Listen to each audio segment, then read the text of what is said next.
Good morning friends, আমি মৌমিতা। আমার নতুন একটি ব্লগে আপনাদের সবাইকে স্বাগত জানাই। আশা করি আপনারা সবাই খুব ভালো আছেন। অনেকেই আমার থেকে জানতে চেয়েছেন আমি বার্থডেতে কী কী গিফট পেয়েছি। চলুন এই ভিডিওতে সেটাই আমি দেখাবো, কারা কারা আমাকে কী কী গিফট দিয়েছেন। আমার ভিডিও যাতে করতে সুবিধা হয় তার জন্য এই ট্রাইপডটা আমাকে অরিজিৎ গিফট করেছে। এই অ্যাডারটা আমাকে অরিজিৎ গিফট করেছে। এখানকার ওয়েদার খুব বাজে, আমার চুলটাকে ভীষণ প্রবলেম হয়। এখানে আসার পর আমার হেয়ার ফলও প্রচুর হচ্ছে, জানি না কেন।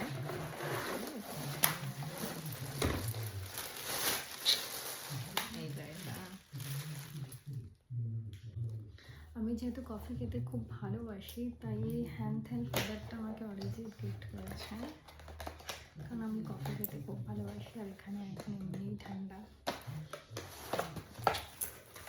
তার জন্য আমাকে কফি মিক্সড করার জন্য এটা দিয়েছে অরিজিৎকে। এই কারেন্ট টপটা আমাকে অরিজিৎ গিফট করেছে, যাতে আমার এই সুন্দর কার্লি হেয়ারটা আরও বেশি কার্লি থাকে, তার জন্য। সুন্দর একটা লিভাইস জিন্সের জ্যাকেট, এটা আমাকে অরিজিৎ গিফট করেছে জ্যাকেটে। জ্যাকেটটা এখন যে গিফটটা দেখাবো এটা আমাকে সাজ্জাদা দিয়েছে। ব্যাগটা খুবই সুন্দর এবং আমার খুব পছন্দের ব্যাগ। ব্যাগটা ভিতরে অনেকটাই বেশ ক্যাপ আছে এবং ছোটো একটা ব্যাগও বেশ আছে, খুব সুন্দর। একটা অনেক জিনিস নেওয়া যাবে। এই সাজ্জাদার কথা একটু ছোট্ট করে বলি। সাজ্জাদা আমি যখন ফার্স্ট দিনই বসে আছি এবং সাজ্জাদার সাথে আমার ফার্স্ট ইন্ট্রোডাকশন হয়, সেদিনকে সাজ্জাদ আমাকে একটাই কথা বলেছিল যে বৌমনি, আপনি শুধু অরিজিৎদার ভরসা এখানে আসেননি, আপনি আমারও ভরসা এখানে এসেছেন। আপনার যে কোনো সুবিধা অসুবিধা যা কিছু হবে আপনি আমাকে বড় দাদা মনে করে সব কিছু সবসময় বলতে পারেন, কোনো অসুবিধা নেই। মানুষটা সত্যিই খুব ভালো, মানে আমার সত্যিই দাদার মতন। অ্যাকচুয়ালি আমরা যখন বাইরে থাকি, এখানে ফ্যামিলি বলে সেরকম কেউ থাকে না, তো সবারই ফ্রেন্ডরাই ফ্যামিলি হয়ে একটা টাইম। সেই একজন ফ্যামিলি মেম্বার আমার বড় দাদা বলতে পারেন, এটা হচ্ছে সাজ্জাদা। এই সুন্দর ডিনার সেটটা আমাকে অন্তরাদি আর দেবাদিত্যদা গিফট করেছে। থ্যাংক ইউ অন্তরাদি আর দেবাদিত্যদা।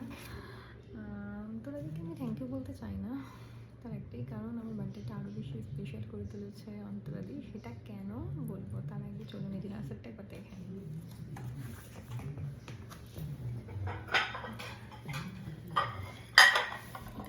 সুন্দর বেশ চারখানা বোল সেট আছে, এরকম সুন্দর ছোট ডিশ আছে চারটে, এরকম বড় ডিশ হচ্ছে চারটে। ডিনার সেটটা না আমার খুব পছন্দ, বেশি কেন জানেন, এটা হোয়াইট কালারের।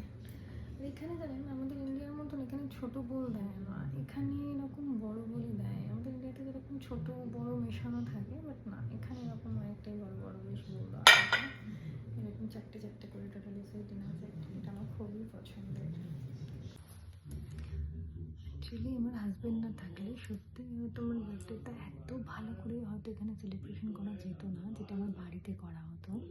মানে আমার হাজব্যান্ড এমনিই খুব সুন্দর রান্না করে, মানে আমার বার্থডের দিন সে নিজের হাতে রান্না করেছে, ডেকোরেশন করেছে সব কিছু। ইভেন কি সে আমার খাবারটা পরিবেশন করে আমাকে খেতে বসিয়েছে। মানে এটা সত্যি আমার কাছে খুব বড় পাওনা, যে থ্যাংক ইউ অরিজিৎ। তারপরে আমরা বাড়িতে বার্থডে সেলিব্রেশন করে চলে গেছিলাম অন্তরাদি আর দেবাদিত্যদার বাড়িতে গিয়ে। সেখানে অন্তরাদি ডিনারে খুব সুন্দর রান্না করেছিল। অন্তরাদির হাতে রান্না এমনি খুব সুন্দর হয়, মানে অন্তরাদি শুধু রান্না না, সব কাজে খুব পারদর্শী। সেটা কী করে আমি জানি না। সে নিজের হাতে কুকিজ, কেক, মানে সব কিছু যেটাই বানায় সেটা খেতে এত ভালো হয় বলার কথা না। আমরা ঘুরতে গেলে সব কিছু অন্তরাদি একাই করে, কারোর থেকে কোনো হেল্পও নেয় না। ডিনার শেষে দেখি অন্তরাদি এক বাটি একটা পায়েস এনে দেয়। এই পায়েসটা দেখে আমার তো বাড়ির কথা মনে পড়ে যায়। মানে পায়েসটা ছাড়া বার্থডে টোটালি অসম্পূর্ণ হয়, আপনারা এটা সবাই জানেন। আমি যখন ইন্ডিয়াতে থাকতাম না, আমার বাবা মা আমার ভাই সবাই আমার বার্থডে সেলিব্রেশন করতো। আমার মা অনেক ধরনের রান্নাবান্না করে দিত, পায়েস করে দিত, কেক কাটা হতো। এমনি বড়দিন উপলক্ষে সবার বাড়িতেই কেক আসে, সেরকম আমার বাড়িতেও কেক আনতো। তাছাড়া বার্থডে উপলক্ষে তো কেক আসতোই। তো বার্থডেতে এখানে থাকাকালীন আমার বাবা মাও আমাকে খুব মিস করেছে, আমিও তাদের খুব মিস করেছি। তো বার্থডে 25শে ডিসেম্বর বার্থডে, তার জন্য এদিন অফিস ছুটি থাকতো। যখন আমি পরের দিন অফিসে যেতাম, আমার অফিস কালিগরাও কেউ ভুলতো না আমার বার্থডে। তারাও খুব সুন্দর ইন্ডিয়ান ক্যান্টিনে খাবার অ্যারেঞ্জমেন্ট করতো, কেক কাটা হতো, ফ্রেন্ড সার্কেলরা, মানে কেউ আমার বার্থডেটা ভুলতো না। এই কারণে না আমার বার্থডেতে আমার প্রায় 3-4টে কেক কাটা হয়ে যেত, 3-4বার সেলিব্রেশনও করা হতো অবভিয়াসলি। আর একটা জিনিস হতো, বার্থডেতে আমি যদি সত্যি মামুনির কাছে থাকতাম এবছর, মামুনি অনেক কিছু রান্না করে খাওয়াতো। এমনি মামুনি আমাকে অনেক কিছু করে খাওয়ায়, খুব সুন্দর। আমি মোয়া খেতে ভালোবাসি, মানে যে যে খাবার আমার পছন্দ মামুনি এমনিই রান্না করে খাওয়ায়। আর ইন্ডিয়াতে যদি মামুনির কাছে থাকতাম, মামুনি আরও অনেক কিছু রান্না করে খাওয়াতো।